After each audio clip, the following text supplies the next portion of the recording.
అలాగే సంక్రాంతి శుభాకాంక్షలు. ఏదైతే సంక్రాంతి సందర్భంగా నిన్న జనసేన పార్టీ అధినేత పవన్ కళ్యాణ్ గారు మరియు తెలుగుదేశం పార్టీ అధినేత శ్రీ నారా చంద్రబాబు నాయుడు గారు కలిసి సంక్రాంతి సంబరాల్లో భోగి సంబరాల్లో పాల్గొనడం మనందరం చూసాము.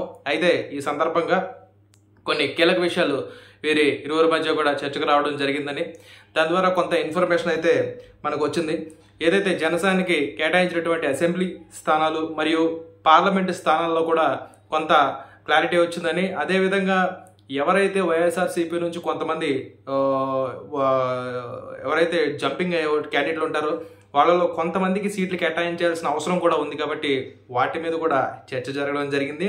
సో ఏది ఏమైనా చివరికి కొన్ని స్థానాలు ఒక 3-4 స్థానాల్లో తప్ప, అంటే రాజకీయ పరిణామాల రీత్యా అటు ఇటు మారే పరిస్థితులను బట్టి కొన్ని ఒక 3-4 స్థానాల మీద తప్ప రాష్ట్ర వ్యాప్తంగా పూర్తిగా కూడా ప్రతి అసెంబ్లీ మరియు పార్లమెంటు స్థానాల్లో జనసేన పార్టీ అధినేత మరియు తెలుగుదేశం పార్టీ అధినేతలు అధినాయకులు ఇద్దరూ కూడా పూర్తిగా సంసిద్ధంగా ఉన్నారు, పూర్తిగా క్లారిటీగా ఉన్నారనే విషయం ఒక స్పష్టతకైతే వచ్చింది.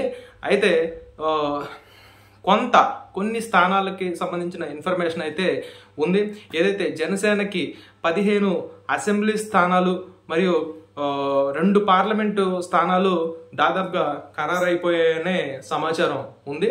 ఏదైతే వచ్చే అసెంబ్లీ స్థానాలకు సంబంధించింది మొత్తం 175 స్థానాలు రాష్ట్ర వ్యాప్తంగా ఉండగా దాంట్లో 15 అసెంబ్లీ స్థానాలు 2 పార్లమెంటు స్థానాలు కూడా జనసేనను తెలుగుదేశం పార్టీ అధినాయకులు కలిసి పూర్తిగా ఓకే చెప్పినట్టు, జనసేన అధినేత దానికి అంగీకరించినట్లు కూడా సమాచారం అయితే ఉంది. అయితే దీంట్లో భాగంగా మనం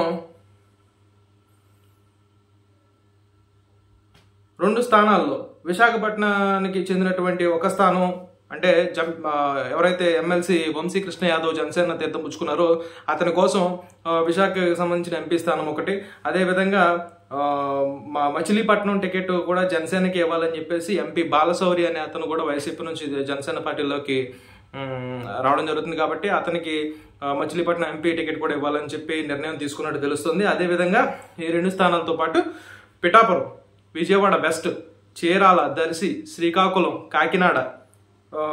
కాకినాడ సిటీ అండ్ రూరల్ కూడా, తర్వాత తిరుపతి, మాడుగుల, పోలవరం, పెడన, నంద్యాల, అనంతపురం రూరల్, ధర్మవరం, కళ్యాణదుర్గం, పూతలపట్టు వంటి నియోజకవర్గాలు జనసేనకు కేటాయించినట్లు దాంట్లో చంద్రబాబు నాయుడు గారు పూర్తిగా అంగీకరించినట్లు కూడా పూర్తిగా సమాచారం అయితే ఉంది. అదేవిధంగా ఇక పార్లమెంట్ నియోజకవర్గాల్లో మచిలీపట్నం కేటాయించారు. ఇంకో పార్లమెంట్ మనం మాట్లాడుకున్నాం కదా, దాని మీద జరుగుతుంది. దాంట్లో ఏంటి లోటుపాట్లు ఏంటి, ఏ విధంగా ఉంది అనేది దాని మీద ఒక కసరత్తు అయితే జరుగుతున్నట్లు పూర్తి సమాచారం ఉంది. ఏదైతే పొత్తు పెట్టుకున్న తర్వాత పూర్తిగా ఎటువంటి లోపాలు లేకుండా చాలా స్పష్టమైన క్లారిటీగా మనకి ముందుకు వెళ్తున్నట్లయితే పూర్తిగా తెలుస్తుంది. అదేవిధంగా రాబోయే రోజుల్లో బీజేపీతో పొత్తు ఏమైనా ఉంటుంది, ఒకవేళ పొత్తు లేకపోతే ఎలా ముందుకు వెళ్ళాలనే ఆలోచనలో కూడా ఇద్దరు అధినేతలు కూడా నిర్ణయం తీసుకున్నట్టు తెలుస్తుంది. అదేవిధంగా ఒకవేళ బీజేపీతో పొత్తు లేకపోతే సిపిఐ, సిపిఎం లాంటి పార్టీలతో కూడా ఆల్రెడీ ఇప్పటికే కలిసినట్టుంది. ఆ తర్వాత ఎలా ముందుకు వెళ్ళాలి ఏంటి, తర్వాత కాంగ్రెస్ సహకరిస్తుందా, లేకపోతే ఆ తర్వాత రాజకీయ పరిణామాలు ఎలా ఉండబోతున్నాయి అనే దాని మీద కూడా పూర్తి అవగాహన ఉంది. సో ఇప్పుడే వైఎస్ఆర్సీపీ నుంచి పూర్తిగా చాలామంది తెలుగుదేశం పార్టీ జనసేనలోకి చేరడం, ఇటువంటి పరిస్థితులు రాష్ట్రంలో ఏర్పడినప్పుడు వీటిలన్నింటినీ చూసుకుని ముందుకు వెళ్ళాలి. కాబట్టి సో ప్రస్తుతానికైతే ఈ విధమైన సీట్లు 15 అసెంబ్లీ స్థానాలు 2 పార్లమెంటు స్థానాలు కూడా కేటాయించినట్లు తెలుస్తుంది. సో మిగిలిన వాటి మీద ఒక 4-5 వాటిల్లో కూడా కసరత్తు జరుగుతుంది.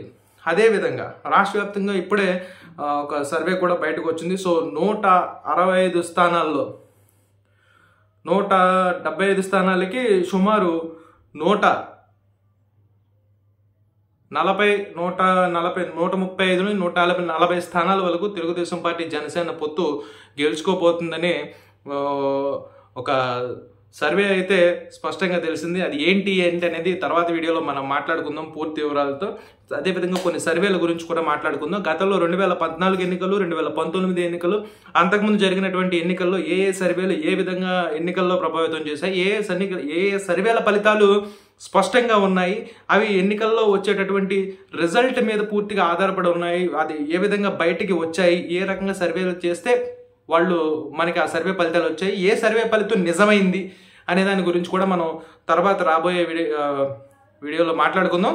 సో కాబట్టి ప్రస్తుతానికైతే ఏది ఏమైనా జనసేన తెలుగుదేశం పార్టీ పొత్తులో కొన్ని సీట్లు కేటాయించడం, దాని మీద పూర్తిగా క్లారిటీ ఉన్నట్టు తెలుగుదేశం పార్టీ జనసేన అధినేతలు ఇద్దరు కూడా చాలా స్పష్టంగా ఎన్నికల వ్యూహాలను రచిస్తున్నట్లు కూడా మనం చూస్తున్నాం.